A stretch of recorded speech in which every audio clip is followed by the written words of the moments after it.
बिल्कुल, देखिए ये सवाल तो यहाँ पर उठना लाजमी है कि सीएम केजरीवाल 9 समन के बाद भी नहीं आए और आखिरकार उन्हें 10वां समन भेजा गया। इसके पहले भी संजय राउत को भी समन भेजे गए थे। आखिरकार ईडी उनके आवास पर पहुंचती और उन्हें गिरफ्तार किया जाता है। कुछ ऐसा ही मामला मनीष सिसोदिया के मामले में भी देखा गया। ऐसी घटना की मनीष सिसोदिया के एक के बाद एक समन भेजे जा रहे थे और वो फिलहाल गिरफ्तार होते हैं जब ईडी एक के बाद एक इन्होंने समन लगातार भेजती है। तो ऐसा ही लगातार कड़ी दर कड़ी चला रहा था और हो सकता है कि इन सब उदाहरण को देखते हुए कैलाश गहलोत ने यहां ईडी ऑफिस में पहुंचना जरूरी समझा कि एक के बाद एक समन के बाद सभी को गिरफ्तार ही किया गया। और इससे बेहतर है कि पहले ही समन में यहां पर कैलाश गहलोत जो कि मौजूदा सरकार में परिवहन मंत्री, उनके पास कई मंत्रालय है, तो यहां पर अब पहुंचे हुए हैं। अब ये देखना होगा कि जब उनसे पूछताछ का सिलसिला जो शुरू होगा, क्योंकि टाइम भी देखिए, क्योंकि 1 अप्रैल तक दिल्ली के सीएम अरविंद केजरीवाल हिरासत में है पहले ईडी के, और इसी टाइम पर कैलाश गहलोत का पहुंचना, क्योंकि उन पर यह भी आरोप है कि उन्होंने मोबाइल फोन भी नष्ट कर दिया था जब शराब घोटाले मामले में केस दर्ज हुआ था पहला, और इस नीति को तैयार करने के दौरान उन्होंने कई बार नंबर बदले। इस तरह के भी जांच में लेकिन जिस तरीके से अंजलि सुजाता कह रही है कि गंभीर आरोप ये प्रिटेंड करने की कोशिश हो रही है कि कैलाश गहलोत पूरी तरह से सहयोग यहां पर कर रहे हैं, लेकिन जो समन इससे पहले अरविंद केजरीवाल को किए जाते तब वजह पूछी जाती थी कि किस वजह से बुलाया जा रहा है, गवाह के तौर पर बुलाया जा रहा है या फिर वो अपराध में शामिल है, उस वजह से ईडी बुला रही है। इस तरीके के सवाल कैलाश गहलोत की तरफ से या कैलाश गहलोत को लेकर आम आदमी पार्टी की तरफ से नहीं पूछा गया है। ये बहुत दिलचस्प है। बिल्कुल, यहाँ पर ये दिलचस्प बात तो है ही, लेकिन साथ ही साथ ये भी देखना जरूरी है। देखिए, सौरभ भारद्वाज कुछ कह रहे हैं, जरा पहले वो सुनवा देते हैं अंजलि, फिर आपके पास वापस हम यहां पर लौट रहे हैं।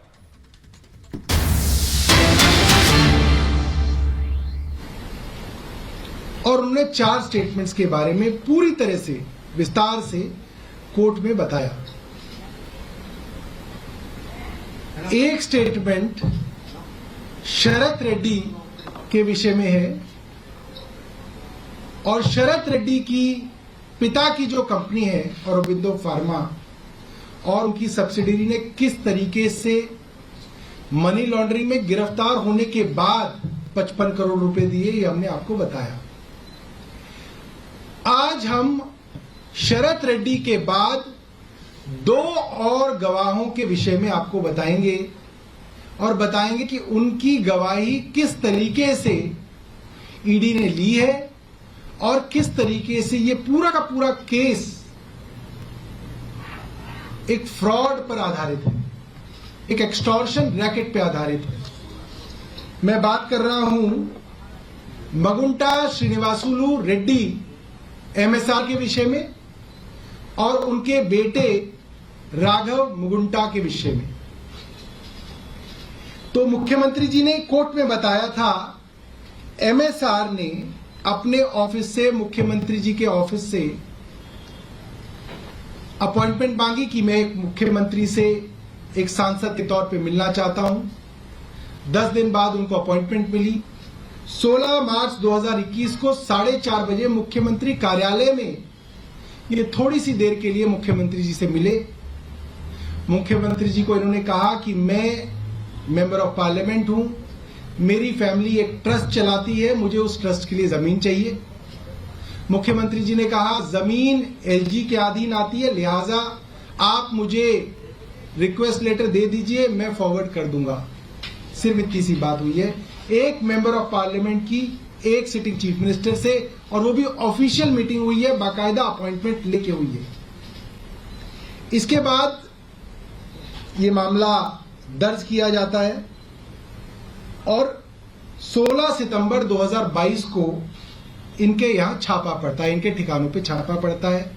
जब छापा पड़ता है तो इनसे स्टेटमेंट ली जाती है और ये वही बात कहते हैं जो मुख्यमंत्री जी ने कोर्ट में कही कि मैं अपने फैमिली ट्रस्ट के सिलसिले में, उसके जमीन के सिलसिले में अरविंद केजरीवाल जी से मिला। उन्होंने कहा कि एलजी को लेटर वो फॉरवर्ड कर देंगे, बस इतनी ही बात है। ये उनकी ऑफिशियल स्टेटमेंट है जो ईडी ने दर्ज की हुई है। ये स्टेटमेंट 16 सितंबर 2022 की है। इसके बाद इनके बेटे राघव मुकुंटा को 10 फरवरी 2023 को गिरफ्तार कर लिया जाता है। जाहिर सी बात है, ये चौथी बार मेंबर ऑफ पार्लियामेंट हैं, लिकर के बड़े कारोबारी हैं साउथ के, और काफी जनरेशन से इनका वहां पे बड़ा कारोबार रहा है। कहा जा सकता है कि करोड़पति अरबपति आदमी है। 4 बार मेंबर ऑफ पार्लियामेंट एक अरबपति आदमी के एक बेटे को जेल भेज दिया जाता है।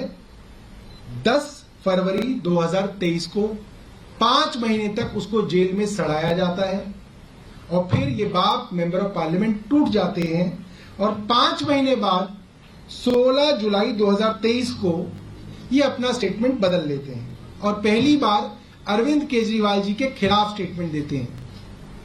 जब ये 16 जुलाई को स्टेटमेंट अरविंद जी के खिलाफ देते हैं तो 18 जुलाई को इनके बेटे की बेल हो जाती है, वो छूट जाता है और फिर वो 3 अक्टूबर 2023 को वो सरकारी गवाह बनके अपना माफीनामा ले लेता है।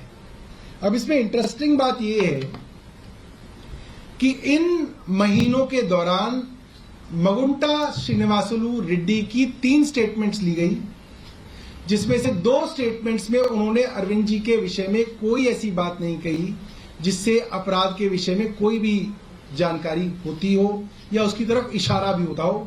तीसरी स्टेटमेंट उनके खिलाफ उन्होंने दी। उनके बेटे राघव की 7 स्टेटमेंट्स रिकॉर्ड हुई हैं, 7। उसी एजेंसी ने 7 बार उनकी गवाही ली। 6 स्टेटमेंट्स में वो कोई ऐसी बात नहीं कहता, वो वही बात रिपीट करता है जो अरविंद केजरीवाल कह रहे हैं कि मेरे पिता जमीन के काम से अरविंद केजरीवाल से मिले। मगर जब 7वीं स्टेटमेंट में वो अरविंद केजरीवाल को इंडाइट करता है तो उनकी बेल हो जाती है और उनको सरकारी गवाह बना लिया जाता है। हमने आपको शरद रेड्डी के विषय में बताया था कि शरद रेड्डी का भारतीय जनता पार्टी से क्या रिश्ता है। शरद रेड्डी मनी लॉन्ड्रिंग में गिरफ्तार होने के बाद 55 करोड़ रुपए भारतीय जनता पार्टी को इलेक्टोरल बॉन्ड से देते हैं। सबके मन में सवाल था कि भाई 4 में से 1 गवाह का तो अरविंद केजरीवाल जी ने बता दिया, बाकी गवाहों का कौन बताएगा। तो आज हम मुगुंटा रेड्डी और उनके बेटे राघव मुगुंटा रेड्डी के बारे में आपको बता रहे हैं। कल एनडीए यानी कि प्रधानमंत्री जी की जो अलायंस है एनडीए, उसके घटक दल टीडीपी ने उनको अपना मेंबर ऑफ पार्लियामेंट बनाने के लिए उम्मीदवार बना लिया है।